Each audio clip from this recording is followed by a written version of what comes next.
License plates. I get many messages through license plates daily, too many to include here.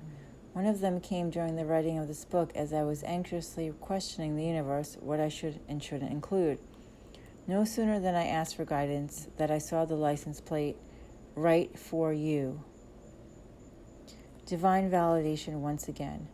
This message reminded me of what I heard Krishna Das say once, that when he chants for himself. I was surprised at first, thinking that was selfish. Then I realized the wisdom. When you are true to yourself and do what makes your heart happy for you and God and no one else, that is the only way to be assured of true lasting happiness and peace. Seeking validation from others and being invested in their opinion, judgments, and beliefs will always leave you disappointed and deflated. As my angel friend Elizabeth says, life is like a tray of hors d'oeuvres. Not everyone likes quiche, but that doesn't make quiche bad. What I have to offer is not for everyone, but that doesn't make my message wrong. This has been one of my challenges in life as I constantly sought out the approval and acceptance of others. The real reason for that is because I didn't know who I was yet and didn't love myself. Once again, I am reminded to go within to seek my sustenance and source my joy. God sees me and knows the innocence and purity of my heart, and that's all that matters. When we are true to ourselves, that inspires others to do the same. The mediocre teacher tells, the good teacher explains, the superior teacher demonstrates, the great teacher inspires. William Arthur Ward. That's what it's all about. To thine own divine self be true. Along with this much-needed message from God, one of the most breathtaking validations I received from a license plate was during my divorce.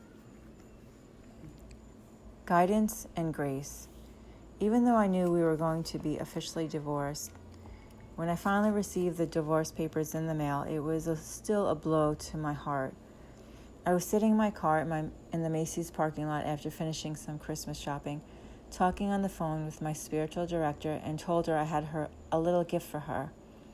For Christmas that year, I took a poem that my husband gave me, made copies of it, and gave it to my close friends. When I got off the phone, I broke down and cried, the finality of the end sinking in. As I was pulling out of the parking lot in tears, a car cut in front of me. I almost had a heart attack as I read the license plate. Guidance. This is the poem, Soulmate Number 3, my husband gave me, that I gifted that year. Dancing with God. When I meditated on the word guidance, I kept seeing dance at the end of the word. I remember reading that doing God's will is a lot like dancing. When two people try to lead, nothing feels right. The movement doesn't flow with the music, and everything is quite uncomfortable and jerky. When one person realizes that and lets the other lead, both bodies begin to flow with the music. One gives gentle cues, perhaps with a nudge to the back, or by pressing lightly in one direction or another. It's as if two become one body, moving beautifully. The dance takes surrender, willingness, and attentiveness from one person, and gentle guidance and skill from the other. My eyes drew back to the word guidance. When I saw G, I thought of God, followed by you and I. God, you and I dance. God, you and I dance. As I lowered my head, I became willing to trust that I would get guidance about my life. Once again, I became willing to let God lead. My prayer for you today is that God's blessings and mercies be upon you on this day and every day. May you abide in God as God abides in you. Dance together with God, trusting God to lead and to guide you through each season of your life.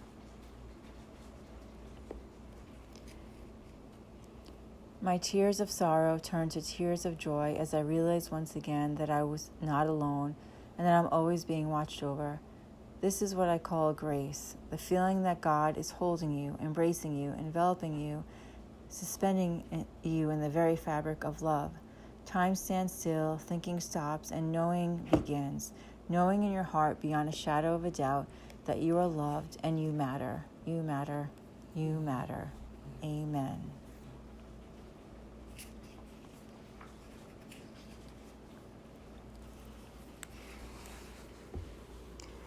Karma's wings.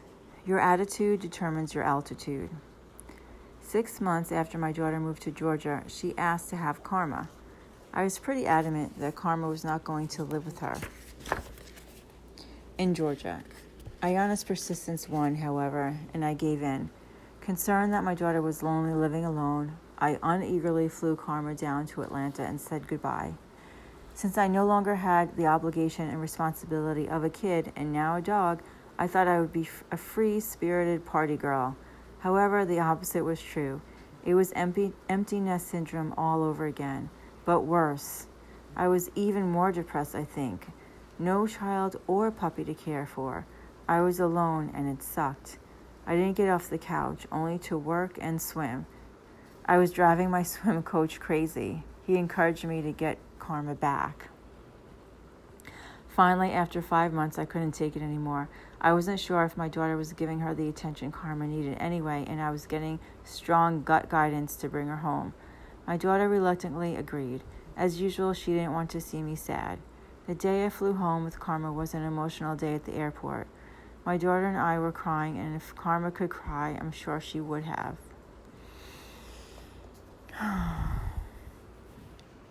We had an issue with the plane. Apparently, Karma's carrier was too big to fit under the plane seat on the second flight.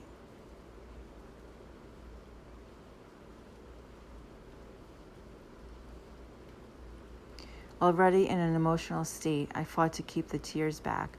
I just wanted to get home.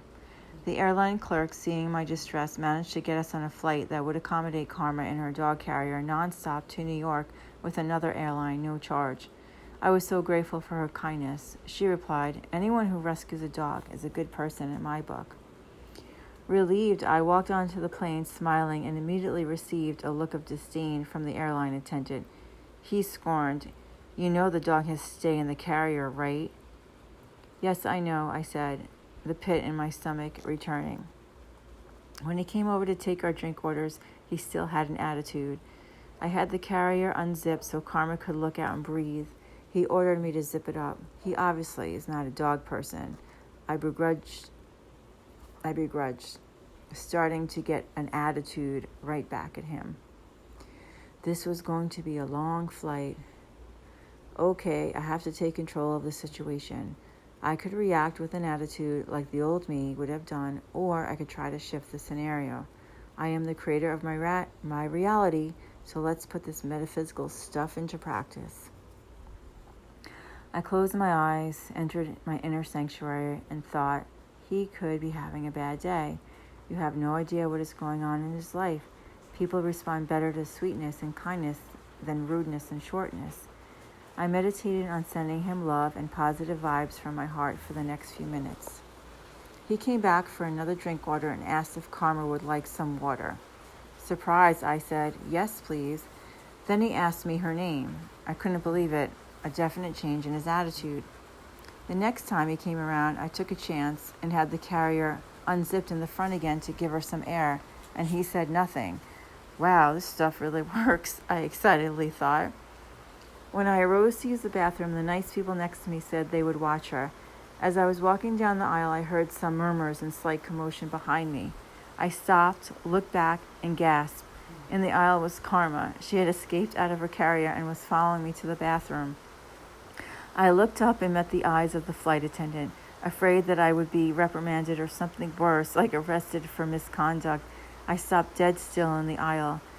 He smiled and waved. Whew! I grabbed Karma, put her back in the carrier, went back to the bathroom, and everybody was happy. By the end of the flight, this attendant was a completely new person, full of smiles, asking me personal questions, and seeming genuinely interested. He even asked for my business card.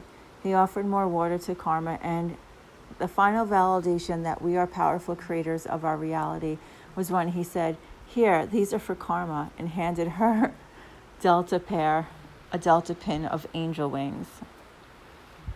I walked off the plane, beaming and proud of myself. I turned the situation around with love and intention. The intellectual knowledge became physical manifestation through the integration of my thoughts, feelings, and actions. Each one of these demonstrations builds our confidence in knowing the truth of who we are. We are the creators of our masterpiece. We are the Michelangelos of our life, and we are sculpting our life with our thoughts and the energy we are emitting.